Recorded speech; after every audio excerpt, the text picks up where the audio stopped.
मैं हूं आपके साथ कविता थपलियाल और आप देख रहे हैं कंज्यूमर इज किंग। 58 साल के कॉमेडियन राजू श्रीवास्तव को जिम में वर्कआउट करने के दौरान हार्ट अटैक आया। उन्हें 10 अगस्त को दिल्ली में एम्स अस्पताल में भर्ती कराया गया। दरअसल राजू ट्रेडमिल पर दौड़ रहे थे और उसी वक्त उन्हें चेस्ट पेन हुआ और वो नीचे गिर पड़े।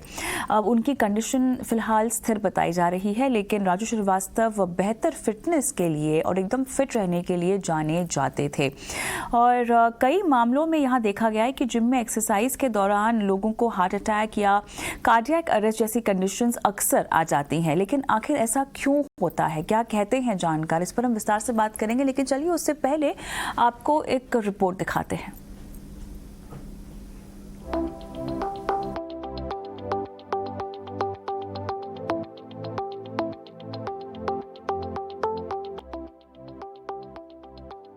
कर्ज देने वाले डिजिटल लेंडिंग ऐप पर अब रिजर्व बैंक ऑफ इंडिया पहले से ज्यादा सख्ती से नजर रखेगा।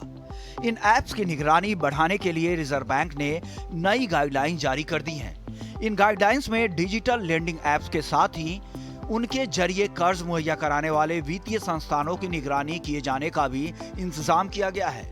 रिजर्व बैंक को डिजिटल लेंडिंग लेकिन चलिए यहाँ पर क्या वजह रही कि राजू श्रीवास्तव को हार्ट अटैक आया और इतने फिट शख्स को ट्रेडमिल पर दौड़ते वक्त कार्डियक अरेस्ट जो आया है, इसको लेकर हम तमाम बातें आज शो में करेंगे। और इस खास पेशकश में आज हमारा फोकस रहेगा स्वास्थ्य। यहाँ पर स्वस्थ व्यक्ति रोजाना कितनी देर एक्सरसाइज करे और साथ ही जानेंगे हमारे पैनलिस्टों से कि जिम करते वक्त या वर्कआउट करते समय हार्ट अटैक आने की क्या क्या वजह हो सकती है। क्या जिम का हार्ट अटैक से कोई कनेक्शन है, वर्कआउट करने का कोई कनेक्शन है? क्या बॉडी बनाने के चक्कर में सप्लीमेंट्स लेने से बढ़ता है हार्ट अटैक का खतरा?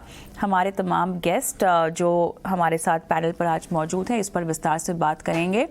हमारे साथ न्यूट्रिशनिस्ट पूजा बांगा है, ओजस हॉस्पिटल के cardiology chairman doctor Anurag Sharma और फिटनेस एक्सपर्ट यश अग्रवाल। आप सभी का स्वागत है इस खास पेशकश में। पूजा हमारे साथ शायद पहले जुड़ी हुई हैं। पूजा, गुड इवनिंग, स्वागत है आपका।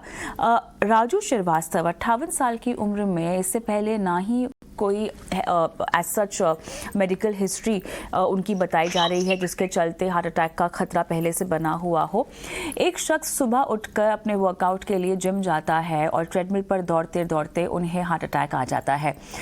ऐसा अमूमन अगर कोई ऐसे व्यक्ति के साथ हो जो कि हेल्दी लाइफस्टाइल नहीं जीता हो तो फिर भी बात समझ में आ सकती है। राजू श्रीवास्तव जो कि अपनी फिटनेस के लिए भी काफ़ी जाने जाते थे, माहिर कॉमेडियन तो खैर वो है ही हैं, लेकिन किस तरह से ये एक हार्ट अटैक में तब्दील हो जाता है? देखिए, इसका एक रीजन जो मेरे हिसाब से हो सकता है, वो कई बार हम लोग हेल्दी लाइफस्टाइल की जो डेफिनेशन है वो सबके लिए थोड़ी अलग होती है। आजकल आपने देखा होगा लोग ज्यादातर एक फैट फ्री डाइट लेते हैं, लेकिन लोग एक चीज भूल जाते हैं कि 2 तरीके के फैट होते हैं, एक एलडीएल और एक एचडीएल, यानी कि एक लो डेंसिटी और एक हाई डेंसिटी, जिसमें से एक गुड होता है और एक बैड होता है। लेकिन हम लोग को ऐसा लगता है हेल्दी डाइट का मतलब हमें फैट लेना ही नहीं है, लेकिन जो वो गुड कोलेस्ट्रॉल है वो हमारे एक हेल्दी हार्ट के लिए बहुत इंपॉर्टेंट होता है। यानी कि गुड टाइप के ऑयल्स लेना, लोगों ने ऑयल्स लेने बिल्कुल छोड़ दिए हैं डाइट में। वो हेल्दी कोई भी फैट वाली चीज ही नहीं लेना चाहते, उनको लगता है हेल्दी का मतलब फैट को पूरी तरीके से हटा दिया जाए। लेकिन एक बहुत ही ज्यादा जरूरी पॉइंट यहाँ पर ये रहता है कि हेल्दी फैट्स आपकी डाइट का, एक हेल्दी डाइट का बहुत इंपॉर्टेंट पार्ट होते हैं और उनको हमें अपनी डाइट में बहुत अच्छे से इंक्लूड कर लेना चाहिए, क्योंकि सिर्फ जो बुरे फैट्स हैं उनको हटाना काफी नहीं है, आपको हेल्दी फैट्स को इंक्लूड भी करना पड़ेगा ताकि आपकी हार्ट हेल्थ पूरी ठीक तरीके से बनी रहे। पूजा, ये बताएं कि आप तो एक न्यूट्रिशनिस्ट है, लेकिन अक्सर जो लोग आपके पास आते होंगे वो ऑलरेडी बहुत सारी डाइट्स को शायद एक्सपेरिमेंट कर चुके होंगे, बिकॉज ऐसे बहुत सारे लोग हैं जिनको हम जानते हैं हमारी आम जिंदगी में भी। किसी ने कीटो ट्राई कर लिया, किसी ने इंटरमिटेंट फास्टिंग ट्राई कर ली है। पहले एक दौर था जहाँ पर जीएम डाइट लोग बहुत आजमाते थे। इस तरह की डाइट्स जब आप फॉलो करते हैं बिना किसी को कंसल्ट किए, कितना घातक हो सकता है ऐसा एक्सपेरिमेंट करना, इतना एडवेंचरस होना अपनी डाइट्स को लेकर? यही मैं आपको बता रही थी कि लोगों के लिए हेल्दी की जो एक डेफिनेशन है, जो परिभाषा है, वो बहुत अलग-अलग होती है। लोगों को लगता है हम एक बहुत ही हेल्दी लाइफस्टाइल फॉलो कर रहे हैं क्योंकि हम इंटरमिटेंट फास्टिंग फॉलो कर रहे हैं। अब अगर आप समझिए किसी की बॉडी में जब आप इंटरमिटेंट फास्टिंग कर रहे हो सबके लिए नहीं बनी है, क्योंकि आप जिन आवर्स में आप फास्टिंग कर रहे हो तो उन घंटों में आपकी बॉडी में एसिड प्रोडक्शन बहुत ज्यादा हो सकता है, वो आपको एसिडिटी की problems, gastric problems, digestive problems ये सब क्रिएट कर सकती है। जैसे हम कीटो डाइट पे आते हैं, कई लोग कीटो डाइट फॉलो करते हैं, लेकिन उसकी सबसे कीटो डाइट मतलब एक आप पूरा फैट ले रहे हैं डाइट में, आप कार्ब्स को पूरी तरीके से हटा देते हैं, सिर्फ फैट लेते हैं। लेकिन अब यहाँ पे जैसे मैंने आपको बताया 2 तरीके के फैट होते हैं, एक हेल्दी फैट और एक नॉन हेल्दी फैट, तो उसमें वो दोनों की जो संख्या है, जो इतनी क्वांटिटी है वो बढ़ जाती है आपकी डाइट में, वो दोनों बढ़ना भी अच्छा नहीं है। एक फैट फुल डाइट लेना भी अच्छा नहीं है। तो हर चीज का एक मात्रा होती है जिसमें उस हमारी बॉडी को उसकी आवश्यकता है। उससे ज्यादा और उससे कम दोनों हमारी बॉडी के लिए हानिकारक हो सकते हैं। इस पर आगे चलकर बात करेंगे। डॉक्टर अनुराग शाह भी हमारे साथ जुड़ गए हैं। अनुराग शर्मा, डॉक्टर साहब स्वागत है आपका। तो राजू श्रीवास्तव जी को जिस तरह से हार्ट अटैक आया है ट्रेडमिल पर दौड़ते दौड़ते, ये हमारा आज का मुद्दा है। अमूमन ऐसे केसेस आपने देखे होंगे अपने करियर में, ये हमको बताएं कि कैसे अचानक से हार्ट अटैक आ जाता है जब आप वर्कआउट करने जाते हैं, जब आप जिम करने जाते हैं, जब आप ट्रेडमिल पर दौड़ते हैं, और ये भी तब जब आप ऑलरेडी एक हेल्दी लाइफस्टाइल जी रहे हैं। आई थिंक ये आपका क्वेश्चन बिल्कुल पर्टिनेंट है कि अचानक why the person dies, I mean to say. So basically it's a condition of a cardiac arrest, जिसका मोस्ट कॉमन जो कॉज है वो ब्लॉकेज ही होता है या क्लॉटिंग होती है, और यूजुअली उस करके अरिदमियाज हो जाते हैं। तो हार्ट जो होता है वो एक वल्नरेबल हो जाता है कि उसके अंदर बैड रिदम आ जाती है, जिससे कि वो कार्डियक अरेस्ट हो जाता है। बिकॉज बहुत सारे पेशेंट जो होते हैं उनको पहले चलने पे एंजाइना होगी, मान लो वो ट्रेडमिल पे भाग रहा है और उसको मान लो पुरानी ब्लॉकेज है, तो वो भाग ही नहीं पाएगा। वो पहले 5-10 मिनट के बाद बोलेगा कि मेरे को छाती में घुटन आ रही है, रोको इसको। So because it came like a sudden onset in this case, so I think definitely ये एक अरिदमिक इवेंट है, जिस करके उनको कार्डियक अरेस्ट हुआ। फिर लकीली उनको रिवाइव करके लेके जाया गया हॉस्पिटल में। बट बहुत सारे पेशेंट रिवाइवेबल नहीं होते और कई बार रिवाइव होते ही नहीं है। तो एक अरिदमिक डेथ है, और अरिदमिक डेथ के लिए क्या होता है कि मायोकार्डियम जो मसल है वो वल्नरेबल हो जाता है। और इसमें मैं जो डाइटिशियन, जो न्यूट्रिशनिस्ट हैं बैठे हैं, जो उनकी बात पे सोच रहा था कि दे आर राइट कि इट इज ए कीटोसिस। वैसे भी मेरे काफी पेशेंट्स आते हैं, हमसे पूछते हैं वे प्रोटीन लेने हैं, तो मैंने भी इसके बारे में बहुत पहले भी एक हमारे पेशेंट थे ऐसे पढ़ाई की थी, तो देखा कि वे प्रोटीन जो है वो कीटोसिस भी करते हैं और अरिदमिक डेथ्स को ये प्रमोट करते हैं। तो तभी आई थिंक ये जो high protein diet and imbalance in the diet, I think nutritionist will be better able to explain the mechanism, but as well as I know कि इससे अरिदमिक डेथ्स होने का खतरा ज्यादा होता है।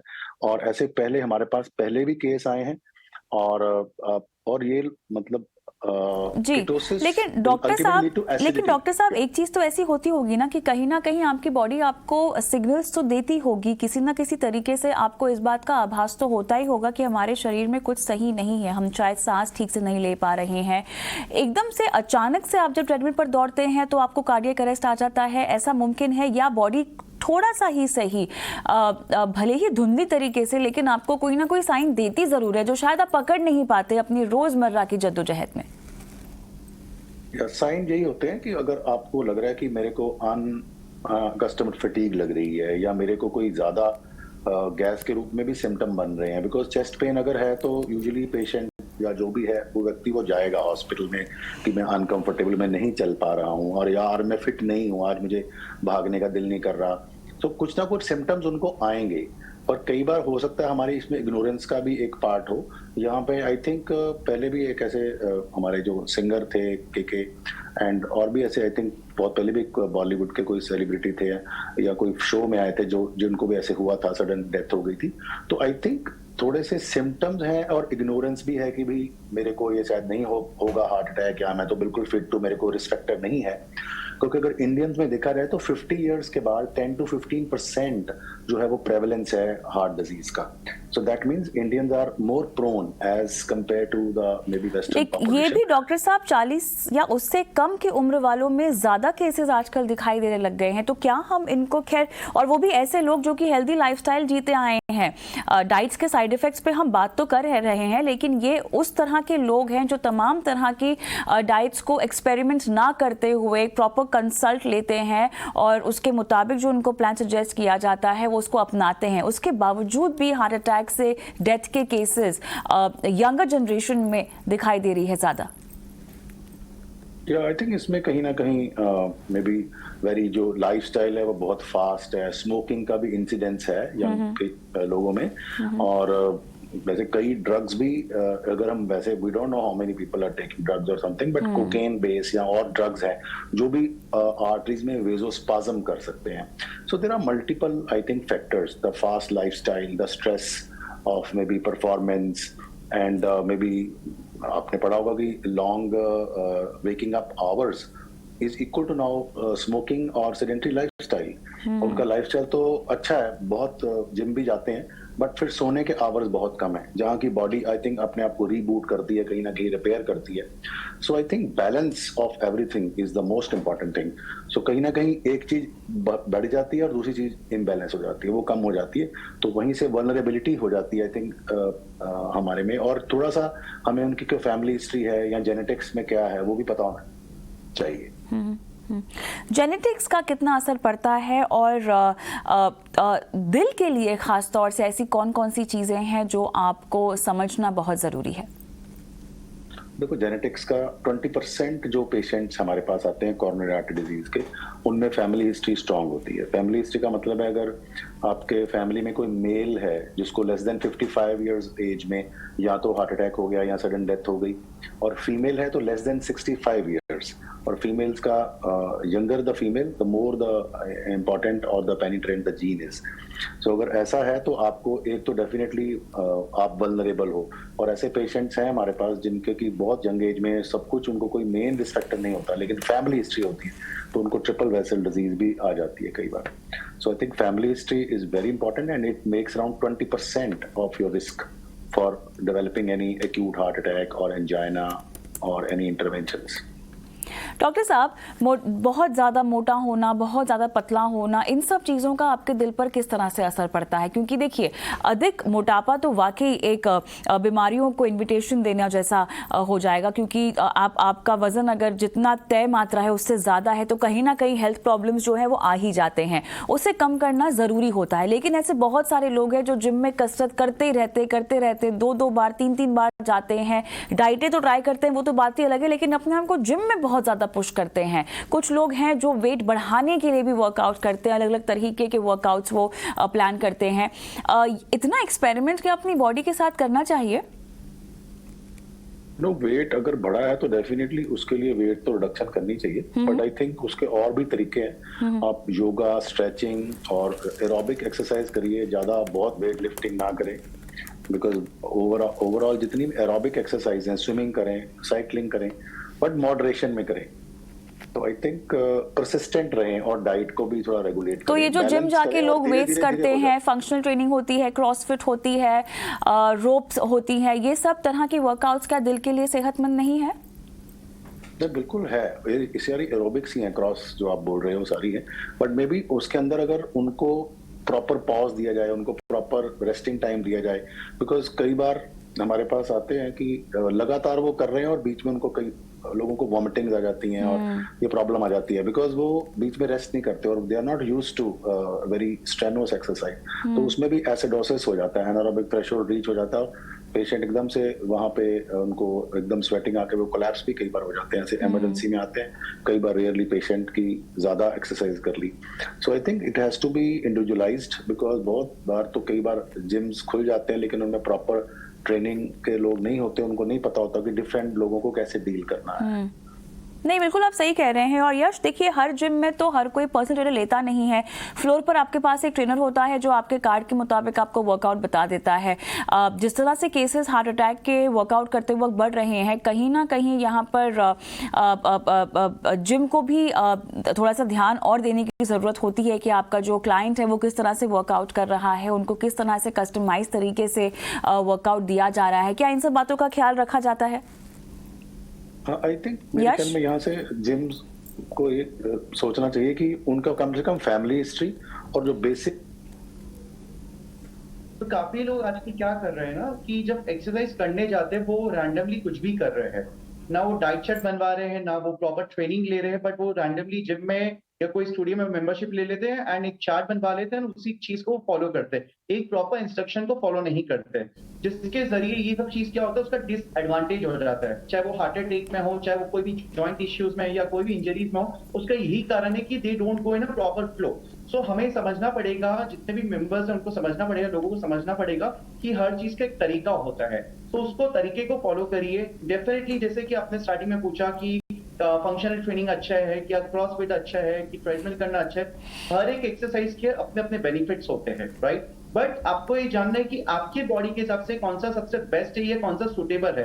अगर नहीं समझ में आ रहा तो आप मॉडरेट वे में करोगे तो ज्यादा बेटर है, क्योंकि हम हमेशा सलाह देते हैं कि आप एक्सरसाइज को मॉडरेट वे में करिए ताकि आपका बॉडी भी यूज ना हो और आप अपने जो आपका जो कैपेसिटी है और अपना जो बेनिफिट है बॉडी का और ज्यादा तरीके से उठा पाए। बिल्कुल। पूजा, हमें ये बताएं, अब आपके पास जो भी पेशेंट्स आते हैं हार्ट डिजीज़ को लेकर, उन्हें आप अमूमन किस तरह की डाइट रेकमेंड करती हैं? तो हम अपनी डाइट में सबसे पहले लोगों को ये बताते हैं कि आपको फाइबर की क्वांटिटी, जो कि मैक्रो माइक्रो किसी न्यूट्रिएंट्स में नहीं आता है, तो भी आपके लिए one of the most important चीज होती है आपकी डाइट में, वो है आपके फाइबर्स यानी कि जैसे आप सैलेड ऐड कर दीजिए या जब आप खाना खा रहे हो उसको रॉ फॉर्म में लीजिए। जैसे कि अगर आप देखिए मैदा, आटा, सूजी, ये सब एक ही चीज से बने हुए हैं यानी कि गेहूं से, लेकिन उसके अलग अलग जो पॉइंट पे होते हैं। जैसे कि सूजी सबसे कम ज्यादा प्रोसेस्ड है, उसके बाद आपका आता है जो हम आटा खाते हैं, तो जो हम मैदा खाते हैं वो और ज्यादा प्रोसेस्ड। जब उससे प्रोसेस्ड से क्या हो रहा है, वो कैलोरीज तो वहीं पे सेम है लेकिन जो उसमें फाइबर का कंटेंट है वो कम होता जाता है। तो आपकी बॉडी में फाइबर जाना रोज में बहुत जरूरी है ताकि आपकी बॉडी को अच्छे से टाइम मिले। जो भी न्यूट्रिएंट्स हम दे रहे हैं, फाइबर बस इतना करता है कि आपके डाइजेशन को थोड़ा धीरे धीरे लेकर जाता है आपके डाइजेस्टिव सिस्टम में आपके खाने को, ताकि आप हर चीज को अच्छे से डाइजेस्ट कर पाए। तो एक सबसे पहले फाइबर का इंटेक आपके लिए बहुत ही ज्यादा जरूरी है। दूसरा, हम ये जरूर चेक कराते हैं कि उनके किसी तरीके की कोई डेफिशिएंसीज तो नहीं है बॉडी में। आपका एक सबसे पहला क्वेश्चन था कि सप्लीमेंट्स क्या हार्मफुल कॉजेज दे सकते हैं। बिल्कुल दे सकते हैं अगर आप बेमतलब में सप्लीमेंट्स को पॉपअप कर रहे हो। जैसे कि डॉक्टर साहब ने कहा कि लोग प्रोटीन सप्लीमेंट्स लेते हैं। प्रोटीन सप्लीमेंट्स अपने आप में लेना बुरा नहीं है, पर आप पहले ये चेक कीजिए कि क्या आपकी डाइट जो है उसमें प्रोटीन की कमी है। अगर वो कमी है तो उस गैप को फिल करने के लिए अगर आप वो सप्लीमेंट को ले रहे हो तो वो ठीक है, लेकिन ऐसे नहीं कि ऐड आई बायोटिन सप्लीमेंट है आपने वो सप्लीमेंट ले लिया, इस चीज की ऐड आई तो आपने उसको ले लिया। नहीं, आपकी बॉडी में आपको चेक करना बहुत जरूरी है। अगर आपकी बॉडी में विटामिन डी कम है, आपकी बॉडी में कैल्शियम कम है, आपकी बॉडी में विटामिन B12 कम है, तो ये भी आपकी हार्ट हेल्थ के लिए या ओवरऑल बॉडी की हेल्थ के लिए अच्छा नहीं है। तो आपके सारे टेस्ट होना, और ज्यादातर वो वाले टेस्ट हम जरूर कराते हैं जो इंडियंस में हमारे को देखने को मिलते हैं। ऐसा नहीं है कि मैं कोई ऐसा टेस्ट कराऊंगी जो यहाँ पे लोगों, मुझे पता है कि नहीं होती है कमी, और मैं ऐसे ही लोगों के टेस्ट करा रही हूँ। जैसे कि विटामिन सी, मैंने लोगों को देखा लोग विटामिन सी के सप्लीमेंट ले रहे होते हैं, लेकिन हमारी इंडियन डाइट में विटामिन सी की कोई कमी नहीं है। तो जिन विटामिन की कमी है, मैं सब दर्शकों को भी बताना चाहूंगी कि आप अगर अपने लिए कोई टेस्ट कराना चाहते हैं डाइट लेने से पहले या किसी को कंसल्ट करने से पहले, तो वो रहेगा विटामिन डी, विटामिन B12 और आयरन। ये 3 ऐसे न्यूट्रिएंट्स हैं जो हम इंडियंस में बहुत कम रहते हैं, और इनका नॉर्मल मात्रा में होना हमारी बॉडी की हेल्थ के लिए बहुत ही ज्यादा जरूरी है। डॉक्टर साहब, सप्लीमेंट्स किस तरह के लेने चाहिए? नो सप्लीमेंट पहली बात तो है कि सबको अगर एक नॉर्मल न्यूट्रिशन है और नॉर्मल लिवर और किडनी है पेशेंट का, तो उसको सप्लीमेंट वैसे लेने नहीं चाहिए। उसको एक हेल्दी बैलेंस डाइट ही लेनी चाहिए। और जो डेफिशिएंसी है, जैसे विटामिन डी इन्होंने बोला, उसको सप्लीमेंट करो, because vitamin D usually diet में नहीं होता है। और जो विटामिन B12 है वो कई लोगों को एब्जॉर्ब नहीं होता है। मान लो वो सारी नॉर्मल डाइट खा रहे हैं, कई बार उनके एंटीबॉडीज होते हैं पेट के अंदर, या एक उस करके भी उनकी डेफिशिएंसी होती है, तो उसको रिप्लेनिश करिए आप। और आयरन भी कई लोगों का एब्जॉर्ब नहीं होता है। और विटामिन सी की भी काफी स्टडीज हैं कि अगर आप वैसे विटामिन सी की गोली खाओगे तो आपको कोई भी बेनिफिट नहीं होगा। तो नेचुरल जो फ्रूट्स और इंडियन डाइट में जैसे बताया, इवन मतलब ये आंवला हो गया, नींबू हो गया, बाकी और भी काफी फ्रूट्स हैं जिसमें सब में विटामिन सी होता है। तो आपको 120 मिलीग्राम भी अगर विटामिन सी रोज खा रहे हैं तो it is sufficient. And vitamin C का भी हार्ट से लेना देना है, उसके इम्यूनिटी से भी लेना है। और vitamin C is a very strong antioxidant जो कि बहुत जरूरी है कार्डियोवास्कुलर सिस्टम के लिए। तो सप्लीमेंट तभी लो जब वाकई आपकी अनहेल्दी डाइट है, और या रिकवर कर रहे हो, किसी इलनेस से रिकवर कर रहे हो, हॉस्पिटलाइज हो गए, कोविड से रिकवर कर रहे हो, देन। तो यश मुझे ये बताएं कि आपके जिम में जब किसी तरह की मेडिकल हिस्ट्री वाले लोग आते हैं तो उन्हें आप किस तरह का वर्कआउट रेकमेंड करते हैं? देखिए, सबसे पहले तो मैं कुछ चीज और बताना चाहूंगा जो प्रीवियसली हम डाइट के बारे में डिस्कस कर रहे थे। जैसे बहुत सारे लोग जो भी जिम में जाते हैं, वर्कआउट करते हैं, वो बहुत सारे protein bar, specially youngsters, youth क्या करते हैं, बॉडी अच्छा बन गया, सिक्स पैक एब्स आ गया, सब चीज आ गया, बट प्रॉब्लम्स कहाँ होते हैं? रेड बुल ले लेते हैं, 10 से 12 बॉटल्स ले लेते हैं, एक दिन में 3-3 4-4 पीने लगते हैं। एक रेड बुल में कम से कम 30 से 40 स्पून शुगर्स होते हैं, तो वो अवॉइड करना जरूरी है। फिट तो हो गया बॉडी, बट शुगर का मात्रा इतना हो गया कि उसके वजह से भी बहुत सारे हेल्थ कॉम्प्लिकेशंस आ जाते हैं। दूसरा है कि लोग प्रोटीन बार्स बहुत ज्यादा डिपेंडेंट होने लगे, प्रोसेस फूड जिसको बोलते हैं, प्रोटीन शेक्स, सप्लीमेंटेशन, BCAA जो वाइल वर्किंग आउट लोग लेते हैं, ये सब चीज में बहुत ज्यादा लोग अभी क्या है, भरोसा करने लगे और लेने लगे। तो इतना ना ले, जितना बॉडी का दरकार है उतना ही लीजिए। अभी जैसे आपने पूछा कि वर्कआउट को लेके जब हम बात करते हैं, वर्कआउट जैसे हम हमेशा मॉडरेट वे में डिजाइन करते हैं। जैसे आज जो स्टार्ट किए वर्कआउट अपना, जो इंटरमीडिएट है, जो बिगिनर है एकदम स्टार्टिंग में, उनको ये ध्यान रखना है कि सबसे पहले आपको सिर्फ मोबिलिटीज एंड स्ट्रेचिंग में आपका जो बॉडी का जो पोस्चर है आपको इंप्रूव करना बहुत जरूरी है। बहुत लोग क्या करते हैं, जिम में आते ही फर्स्ट डे से वेट्स उठाना चालू कर देते हैं, एंड जो कुछ ट्रेनर्स होते हैं जो एजुकेटेड नहीं होते वो भी वेट्स करवाना चालू कर देते हैं, स्क्वाट्स, पुशअप्स, ये सब भी ना कर रहे फर्स्ट डे। हमेशा मोबिलिटी जो स्ट्रेचिंग होता है, जिससे बॉडी का जो सोडनेस है, जो फ्लेक्सिबिलिटी है, जो वो इंप्रूव जब तक ना हो एक प्रॉपर एक्सरसाइज में कभी नहीं उतरने का। तो हमेशा सिस्टमेटिक करने का। तो सबसे पहले मोबिलिटीज, फिर थोड़ा स्ट्रेचिंग, उसके बाद कुछ दिन के बाद 3-4 दिन 5 दिन जैसे आपका बॉडी थोड़ा यूज होने लगता है, तब आपका बॉडी से थोड़ा बॉडी वेट एक्सरसाइज स्टार्ट कर सकते हो। Then you can move to cardio, then you can move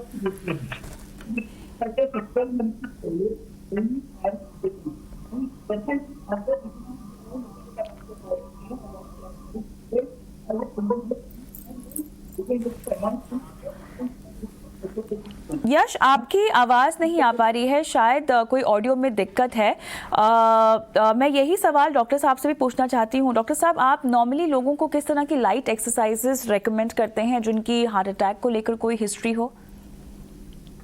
जिनकी हिस्ट्री हो उसके अंदर दो ही चीजें हम पहले देखते हैं कि उनकी लेफ्ट वेंट्रिकल की इजेक्शन फ्रैक्शन कितनी है, उनकी पंपिंग कैपेसिटी कितनी है, और उनकी कोई वाल्व लीकेज तो नहीं है। अगर उनकी वाल्व लीकेज नहीं है और कोई भी पंपिंग भी डाउन नहीं है, दैट मीन्स वो स्लोली अपना रिकवर कर सकते हैं और स्टार्ट कर सकते हैं लाइट एक्सरसाइज से। 1 to 2 किलोमीटर की वॉकिंग करें, स्ट्रेचिंग करें, और उसके बाद योगा करें, और उसके बाद थोड़ा सा माइल्ड जॉगिंग भी कर सकते हैं, और लाइट वेट से वो अपनी ट्रेनिंग भी बाद में कर सकते हैं। और उनको धीरे धीरे अपना हार्ट रेट बढ़ाना है। उसका एक फॉर्मूला होता है, हम जो चलते हैं उस हिसाब से 220 माइनस एज होता है, और जो 220 माइनस एज है वो मैक्सिमम हार्ट रेट है उस ह्यूमन बीइंग के लिए, और उसका भी 85% पे आपने जाना है, और उस पे एंड्योरेंस करिए, उसी पे आप थोड़ा और रन करिए या भाग लीजिए। जैसे कि आपने ट्रेडमिल पे जाना है तो 7 मिनट्स के ऊपर से ना जाए। जब वहां पे स्पीड आ जाती है 7 मिनट्स की, तो 7 मिनट पे ही कंटिन्यू कर ले, 15 मिनट, 10 मिनट, और उसके बाद स्लोली फिर आप उसको जो रिदम उसकी स्लोली डिसेलरेट करें। And I think the stretching and yoga, this helps a lot in these patients, because we don't want them to indulge in very heavy exercise. Because actually heavy exercise कभी भी heart के लिए prevent नहीं करती है, rather moderate exercise ही longevity को, heart की life को बढ़ाती है। डॉक्टर साहब ये बताएं किस तरह से आपको रेगुलर चेकअप कराते रहने चाहिए फॉर अ पर्सन जिनके पास मेडिकल हिस्ट्री है हार्ट अटैक की और जिसके पास नहीं है, उन्हें भी किस तरह के रेगुलर चेकअप्स कराने चाहिए? आई थिंक मैं इस प्रोग्राम के माध्यम से सिर्फ यही बताना चाहता हूँ कि बहुत सारे जो लोग हैं वो एक्चुअली इस बात को रिकॉग्नाइज ही नहीं करते। So this is very important point कि भाई अपने आप को रिकॉग्नाइज करो कि आपको अगर प्रॉब्लम है तो आप एक्सपर्ट हेल्प लो, जहां भी हो। आजकल हर जगह पे कार्डियोलॉजिस्ट हैं, इवन डिस्ट्रिक्ट लेवल पे भी बहुत कार्डियोलॉजिस्ट हैं, और उनकी हेल्प लो कि भाई आपको रिस्क स्ट्रेटिफाई करें कि आपका रिस्क कितना है। There are logarithm, there are equations, I mean to say there are lot of now evidence कि कैसे उनको कर सकते हैं जिनकी फैमिली हिस्ट्री ज्यादा स्ट्रांग है और जो वल्नरेबल हैं, बहुत हाई इंटेंस जॉब कर रहे हैं। तो मेरे ख्याल से उनको तो इवन सीटी स्कैन की एंजियोग्राफी भी की जा सकती है। CT scan angiography which is not at all like a in the cath lab, it is like a CT scan. तो आप उनको एक तरह से हाई रिस्क कैटेगरी को थोड़ा सा पहले देख सकते हो कि इनके कोई प्लाक्स तो नहीं है, ऐसे इनकी कैल्शियम स्कोरिंग कितनी है, और उसके अंदर उनका और इन्फ्लेमेटरी लेवल्स कितना है, और उनकी ओबेसिटी कितनी है, abdominal obesity. So there are definitely risk scores available where you can risk stratify these people. जो हाई रिस्क हैं उनको हम पहले से फिर उनका कोलेस्ट्रॉल लो करें, उनकी लाइफस्टाइल चेंज करें, उनको पहले से गाइड करें। So I think after 45 years, rather I would say 40 years, you must assess yourself once that where is your vulnerability. तो आई थिंक इंडिया में कहीं ना कहीं ये एक एस्पेक्ट है। Health care is very affordable in India if you just look at the global indices, but people don't go to help people. I think that's one of the message I want to give, that healthcare people are there to help you, to save you, so you must go to them because तो यहाँ पर healthy lifestyle का मतलब ये नहीं है कि आप तरह तरह की डाइट्स के साथ एक्सपेरिमेंट करें और आप जिम में 3-4 घंटा वर्कआउट करें। अपनी हेल्थ का रेगुलर चेकअप करवाएं, सही जिम ट्रेनर से आप वर्कआउट सेशंस लें, और हाँ, अपने खान पान का बिल्कुल ख्याल रखें, जिसके लिए भी आपको एक स्पेशल कंसल्ट ज़रूर लेना चाहिए। बहुत बहुत धन्यवाद आप सभी का इस पेशकश में शामिल होने के लिए। मुझे भी इजाज़त दें, नमस्कार। Thank you.